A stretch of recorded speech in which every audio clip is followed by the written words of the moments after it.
Hello बच्चों, आपको याद हो तो हमारी यूनिट 3 चल रही है और पिछले वीडियो में हमने यूनिट 3 का दूसरा भाग अर्थात अध्याय 5 है जिसका नाम है चुंबकत्व वो समाप्त कर लिया है। और आज हम स्टार्ट करने जा रहे हैं यूनिट 3 का तीसरा और आखिरी भाग अध्याय 5 भी, जिसका नाम है बच्चों चुंबकीय पदार्थ व पार्थिव चुंबकत्व। बच्चों ये जो अध्याय है इसमें हमें बेसिकली चुंबकीय पदार्थ कितने प्रकार के होते हैं, उनमें क्या क्या गुण होते हैं, इनका अध्ययन करना है। और फिर पार्थिव चुंबकत्व क्या होता है, तो जो आप सभी जानते हैं कि पार्थिव पृथ्वी का पर्यायवाची होता है, अर्थात पृथ्वी का जो चुंबकत्व होता है उसे हम पार्थिव चुंबकत्व कहते हैं। तो हमें इस अध्याय में यह भी अध्ययन करना है कि पृथ्वी का चुंबकत्व क्या होता है और उसका अध्ययन किस तरीके से किया जाता है, उनके लिए किन किन तत्वों की आवश्यकता होती है। ठीक है बच्चों, तो हम शुरुआत करेंगे इस अध्याय की चुंबकीय पदार्थों से और समापन करेंगे पार्थिव चुंबकत्व पर। लेकिन उससे पहले कुछ बातें हमें समझना है, तो उसमें से एक छोटी सी परिभाषा है बच्चों, हम पहले वो परिभाषा डिस्कस करें, उसके बाद इस अध्याय को आगे बढ़ाएंगे।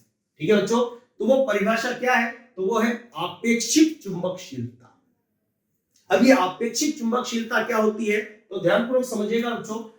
हमें पता है कि चुंबकशीलता को हम म्यू से दर्शाते हैं, पिछले वीडियोस में हमने समझा है बच्चों। म्यू के साथ यदि हम क्या लगा दें, जीरो, तो इसे बोलते हैं निर्वात की चुंबकशीलता।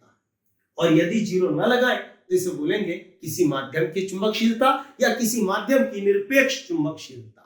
ठीक है बच्चों, हम देखने जा रहे हैं आपेक्षिक चुंबकशीलता क्या होती है, उसका मात्रक क्या होता है, उसका विमीय सूत्र क्या होता है। तो ध्यान से देखिएगा, यदि बच्चों हम इसमें इसका अनुपात ज्ञात करें तो इस अनुपात को बच्चों हम म्यू आर से दर्शाते हैं। किससे दर्शाते हैं, म्यू आर से। आर मतलब रेशियो, रेशियो मतलब अनुपात, तो ये दो चुंबकशीलताओं का अनुपात है, इसलिए इसको किससे दर्शाते हैं, म्यू आर से। और इसे बच्चों बोलते हैं आपेक्षिक चुंबकशीलता। यदि हमसे कहा जाए कि आपेक्षिक चुंबकशीलता को परिभाषित कीजिए तो हम क्या बोलेंगे, किसी माध्यम की निरपेक्ष चुंबकशीलता, किसी माध्यम की निरपेक्ष चुंबकशीलता और निर्वात की चुंबकशीलता का अनुपात उस माध्यम की आपेक्षिक चुंबकशीलता कहलाता है। और इसे बच्चों म्यू आर से प्रदर्शित करते हैं।